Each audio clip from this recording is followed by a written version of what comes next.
మంచు మనోజ్ ప్రయాణం సినిమాలో నటించిన బాలీవుడ్ బ్యూటీ పాయల్ ఘోష్ అందరికీ గుర్తుండే ఉంటుంది. ఆ మూవీ తర్వాత ఆమె ఎన్టీఆర్తో ఊసరవెల్లి సినిమాలో కనిపించింది. కొన్ని హిందీ, పంజాబీ సినిమాల్లోనూ నటించిన తర్వాత ప్రస్తుతం సినిమాలకు దూరంగా ఉంటుంది. అయితే అప్పుడప్పుడు ఈ హీరోయిన్ వివాదాస్పద వ్యాఖ్యలతో వార్తల్లో నిలుస్తోంది. స్టార్ హీరోలు, హీరోయిన్లపై కాంట్రవర్సీ కామెంట్లు చేస్తూ తెగ ట్రెండ్ అవ్వడంలో ఈమె ఆరితేరింది.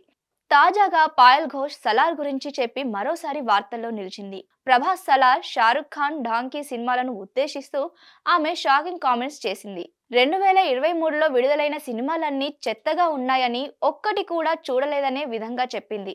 ఢంకీ, సలార్ కూడా చెత్తగా ఉన్నాయంటూ చెప్పుకొచ్చింది. ఢంకీ, సలార్ రెండు చెత్త సినిమాలే అయినా సలార్ చిత్రానికి భారీ కలెక్షన్లు వస్తాయని, ఎందుకంటే Prabhas young and powerful person అని, ఆయనకు భారీ ఫ్యాన్స్ ఫాలోయింగ్ ఉందని ట్వీట్ చేసింది.